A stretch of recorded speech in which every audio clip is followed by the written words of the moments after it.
Society Matters.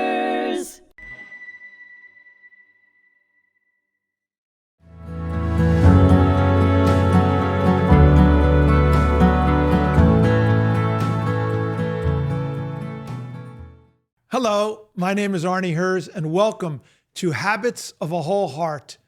This is a podcast series on hmTv as part of the Humanity Matters series. And I'm very happy to have with me today for a second episode, Dr. Orly Calderon, a dear friend of mine who is the Associate Professor of Psychology at Long Island University and the Director of Assessment. Orly brings over 2 decades of deep experience in the field of psychology and assessment, working with individuals, families, and organizations. And she has a tremendous depth of knowledge on issues of psychology and wholeness, fragmentation, societal perspectives. I highly encourage you to listen to episode 1 with Orly, which we just filmed. And now this is episode number 2, what will hopefully, and I'm confidently, will be a very productive, wonderful episode like the first one. So Orly, thank you for joining me again. Thank you for inviting me again. Thank you for your kind words. So we ended the last episode on this topic that people are often thinking emotionally, and then they rationalize their decisions, and then they bring in data points that confirm that perspective, and they push away data points that would challenge that perspective. And then as a result, people get very fixed in their thinking and they become certain of their position. And this ends up creating a tribal thinking. And we end up having people who are absolutely certain. Yeah. And then you have a breakdown in ability to communicate with someone else. And I brought to your attention 2 books, one that I read many years ago, which is called The Knowledge Illusion by these 2 authors. I'm blanking on their name right now, but The Knowledge Illusion said that we think we know much more than we really know. And the other one is Strangers to Ourselves by this Dr. Timothy Wilson, who I believe was a professor at an Ivy League school or maybe Duke. And the essence of his book was that we know very little about what makes us tick. So I'm opening that up to you for your perspective on these topics. So it's really interesting that you bring that up in terms of the knowledge, because a lot of what we do in psychology, no matter what approach we're using, is to help somebody develop insight, right? I mean, insight is something that we hear a lot in psychology, whether somebody uses psychodynamic theories of perspective or interventions, or whether somebody is using cognitive behavior therapy strategies. So what is that insight, right? What is it that we don't know? That really depends what school of psychology you are affiliated with. From the psychodynamic point of view, we don't know everything that operates at the subconscious and unconscious level, right? So there's all this, stuff, all this emotional stuff, all this mud, all this muck that's at the unconscious level that we're not aware of, but it does impact our conscious being. It does impact, for example, our relationship, or the way that we relate to others, decisions that we make. From the cognitive behavioral point of view, from the CBT, we don't necessarily think about the subconscious. We're thinking about whether a person has insight, knowledge, about the connection between the way that they think, feel, and behave, right? So I'm not psychodynamically trained, and that's not what I practice. But in CBT, what we're trying to help people when we're talking about developing insight is to be able to, for a person to be able to recognize how the way that they interpret events around them affects the way that they feel about those events and ultimately the way that they act. So to relate to what you were saying a minute ago, when people have strong, fixed way of understanding events or interpreting events, that will feed into emotions, and emotions often become negative. We talked in the previous episode about fear, right? And how fear will dictate the way that we behave. So when people don't really take the time to listen to the other person, take another perspective into consideration, taking one fact and examining it from different points of view, they're locking themselves into one way of thinking, locking themselves into a specific way of feeling, and that then feeds into an action. That's fascinating. So I just want to make sure I got this right, because I think what you're saying is very, very profound, is that we have a certain preset filter in the way we interpret the world.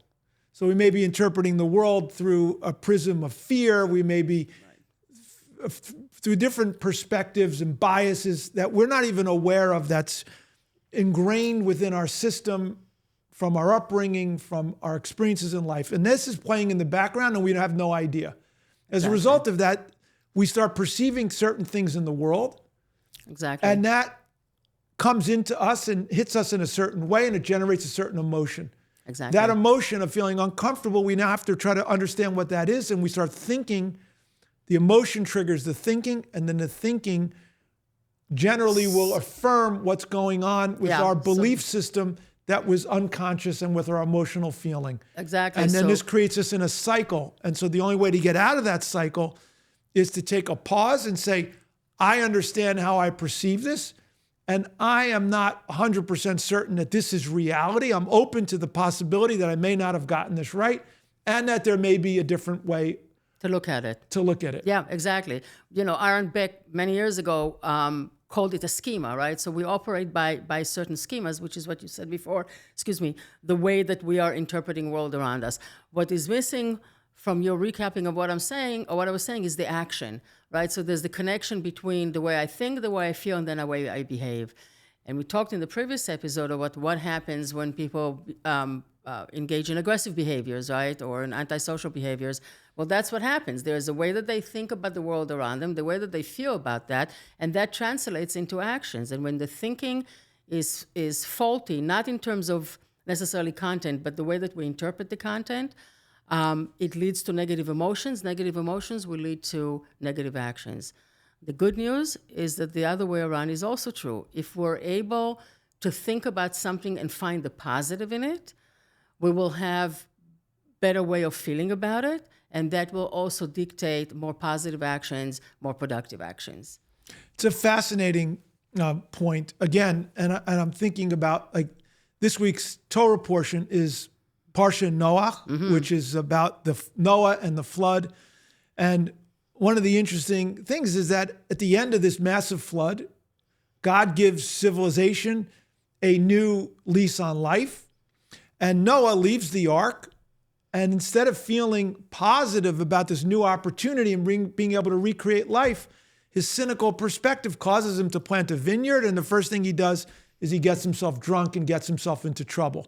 And it's such a negative approach, and yet we see this in life, right? Whether you believe in the Torah, you don't believe in the Torah, these stories are relevant for us in our lives. We see people who came out of the Holocaust and other traumas, and some of them see this as a new lease on life, and some of them came out feeling very victimized. So if you could speak a little bit on that. It's interesting that you bring up Noach, because I read a Dvar Torah this morning before I went to work by Rebbetzin Yemima that speaks exactly about what you were saying, right? And she also made the point, he got out of the ark. Finally, he got out of the ark, right?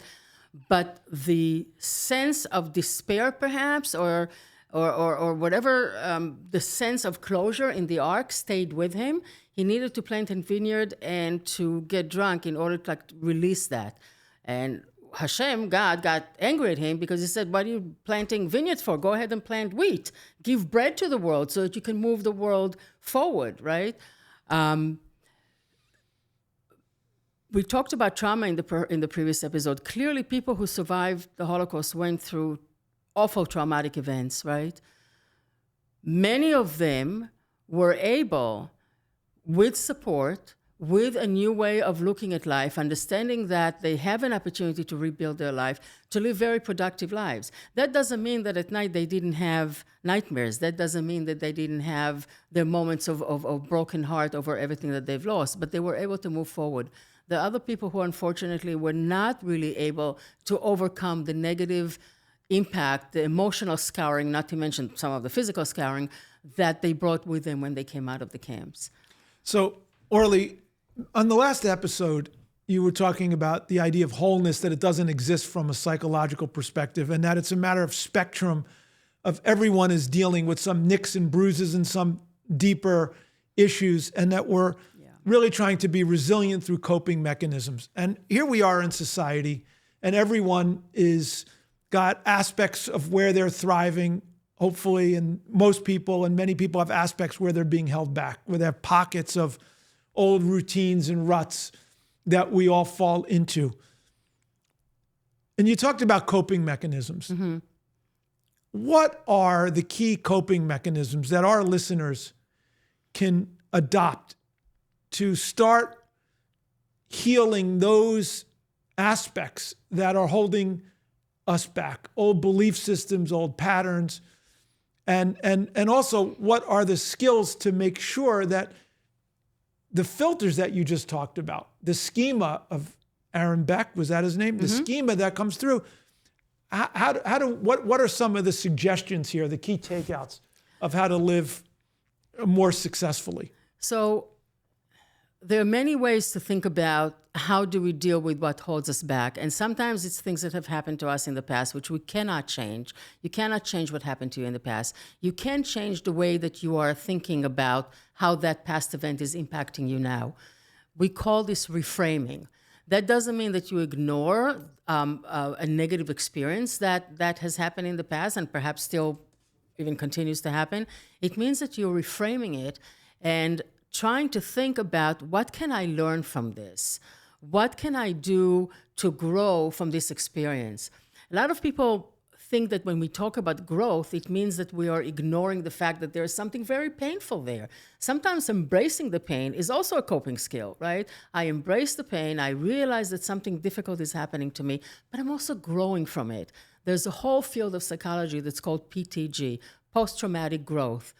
The growth, encouraging people who have gone through trauma to grow from it through making a meaning out of the trauma. So that's one way to think about it. But if we think about daily life, and hopefully most people do not go through profound psychological challenges, if we're thinking about coping skills, we're thinking about things like mindfulness. We're thinking about things of recognizing where I'm at this particular moment, rather than worry about what might happen in the future, which causes me anxiety, or what might have happened in the past, which is bring on the depression.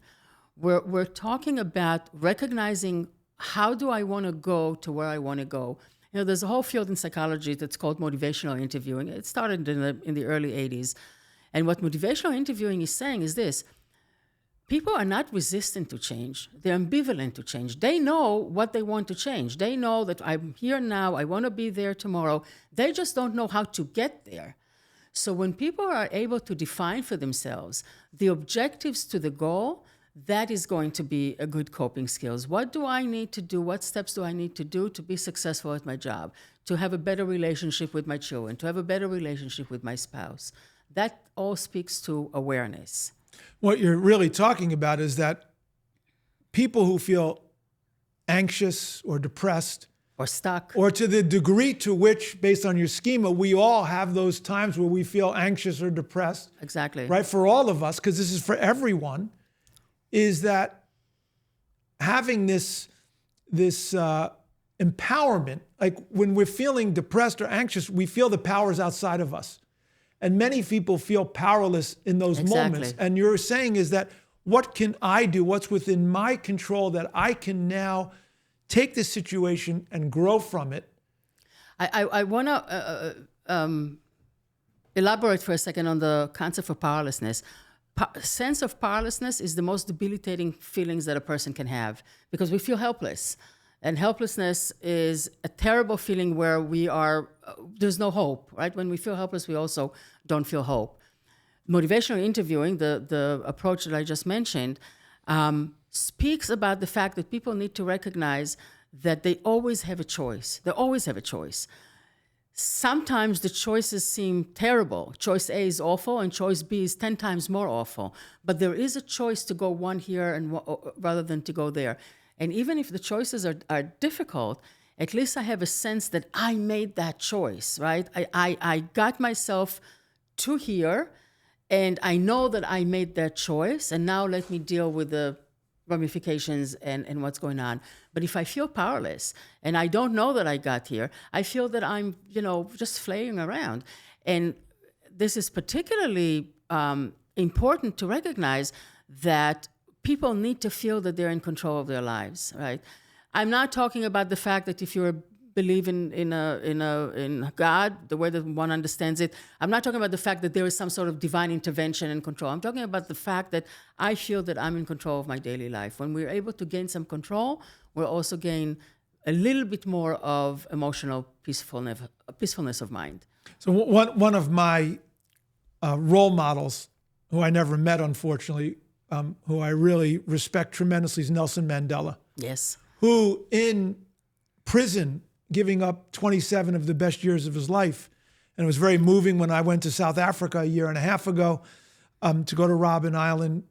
Very powerful. And here was a guy who learned how to take control of his own emotional state and become the captain of his own soul, as he shared in that beautiful poem of Invictus. And then there was a movie on that. And I think that was like such a great example.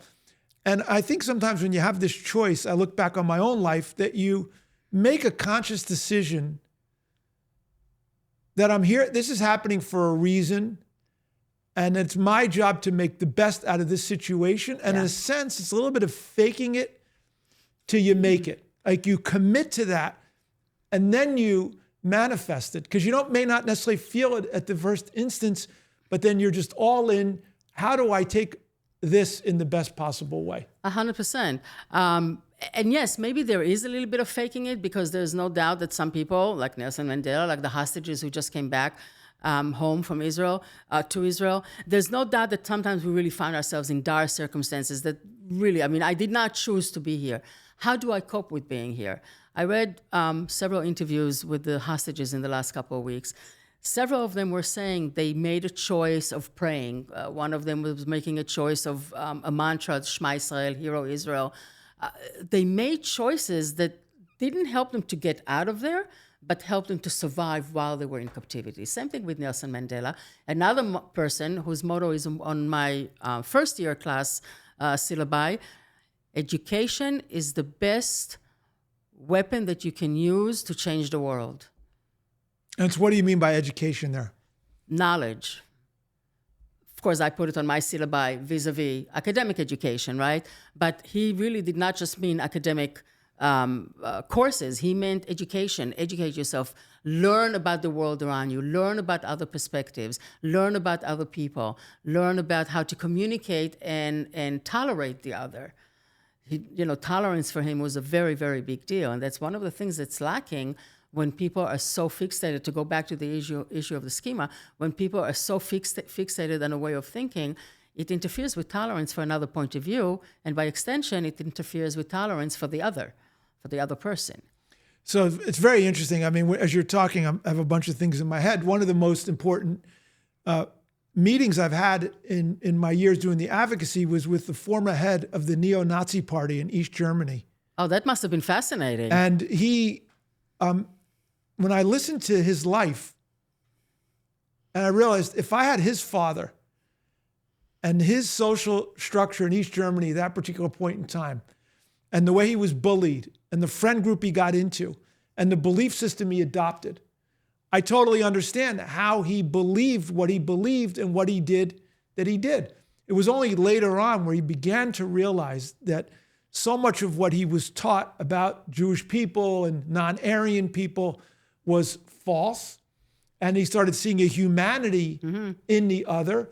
And he began to pivot to a point where he totally turned around and realized that this was not the way of life he wanted to be living, and then dedicated himself to working with people who were stuck in these systems to get them to think more broadly and to adopt healthier perspectives. And I think when you talk about knowledge, I think it's that type of knowledge of being able to challenge your beliefs and your assumptions with a desire to connect to the other person. Because I think about people who are just knowledgeable and are smart. Many of the people who carried out the not top Nazis and many of the people, the 9/11 terrorists, they were all highly educated people. And the smarter you are, the more you could rationalize and justify. But true knowledge is not so much being able to rationalize and justify, but the true knowledge is being able to challenge your belief system and to understand a different perspective and to live in the gray and not in the black and white. And it's really speaking to learning how to think, which brings us back to the theme that we talked about a few minutes ago. Learning how to think, engaging in critical thinking, examining a different perspective, being open to a different interpretation. You know, you were telling us about this meeting with this neo-Nazi, and I'm thinking to myself, wow, it really takes incredible power for somebody who grew up the way that this person you're describing has grown up, and to change. And I'm thinking to myself, does that mean that if we change the way that we educate people in Gaza, will there be a chance for peace? You know, that's now I'm putting that question to you, right? As somebody who is involved in advocacy and diplomacy. I think one thing that I believe is that the answer is yes. The answer is yes, and it will take an enormous amount of work, and it's a generational issue.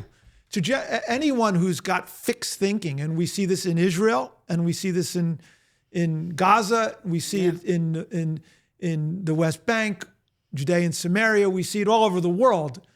You know, so what is the process, in a sense, of de-radicalizing someone who's absolutely certain to a place of nuance and complexity? And this is the Democratic Party, the Republican Party, globally.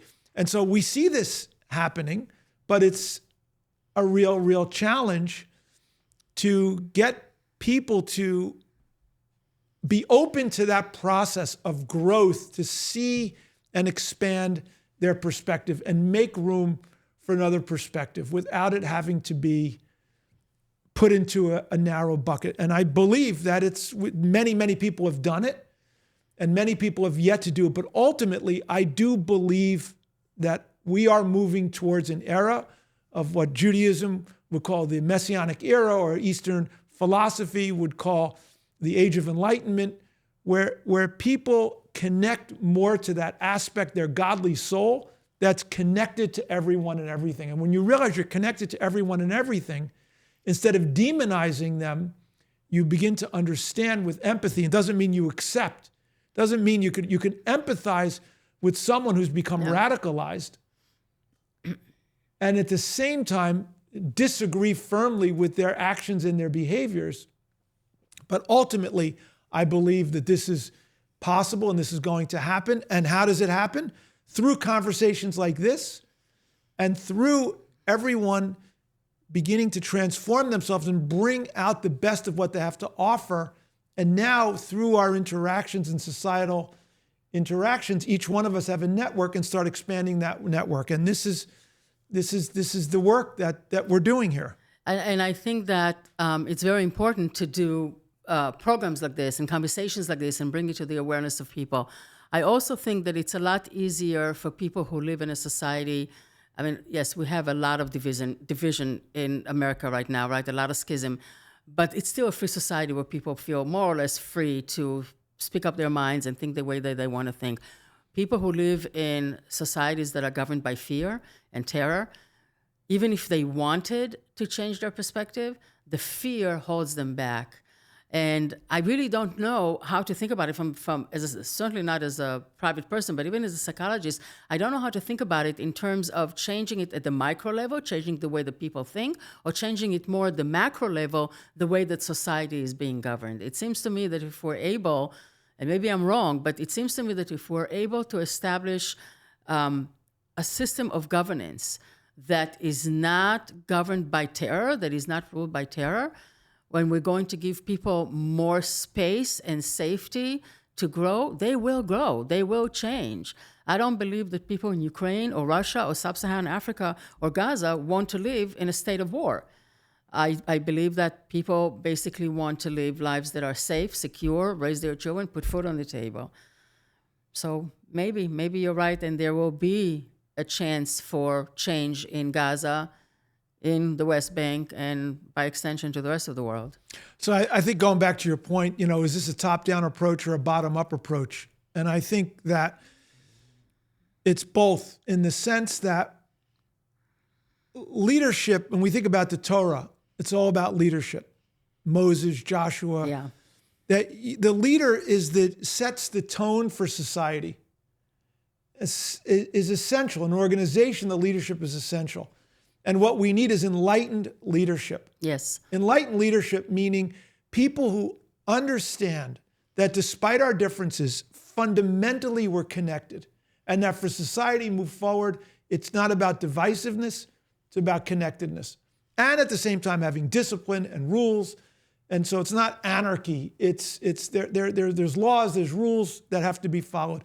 That's enlightened leadership. The problem is, in order to get enlightened leaders, you need enlightened you people. need enlightened people who will want to elect enlightened leaders. So it's a catch-22. So the enlightened leaders can influence the society, and then the society in turn can elect the enlightened leaders. So what's within my control is to do this podcast and try to impact people, and also my advocacy in Congress and diplomatic stage as well, to try to influence leaders and begin to start influencing others who can influence others, who can influence others, and to create this ecosystem. Yeah. And as a closing point, again, the two key takeouts for me in this whole episode is a whole new way of thinking, of being able to understand what makes the filters that we have, the emotional impact, how that creates thinking, and to start listening and understanding ourselves differently and understanding others differently so that we get it right, more importantly than being right. And the second is the coping mechanism. So when you are stuck and you find yourself in a difficult situation, to understand this is happening for a reason and to choose to figure out how to make the best of this situation, because that is empowering, and to always choose to be empowered, and that we always have the choice. Exactly. And so I want to thank you tremendously for two You're welcome. very, very valuable, exciting podcast episodes. And I hope to have you on the podcast again at some point in the future. So. Thank you for this opportunity. Thank you very much. And I want to thank you to our listeners. And if you find this inspiring and meaningful, I ask that you please forward it to other people, because the whole purpose of this podcast is to try to make an impact, to help other people live meaningful, connected, impactful lives for themselves, for their family, for their society. And I really appreciate you taking the time to listen to this. Once again, my name is Arnie Herz. This is Habits of a Whole Heart on the Humanity Matters series of podcast episodes on hmTV. And have a great day, and sending you all my best.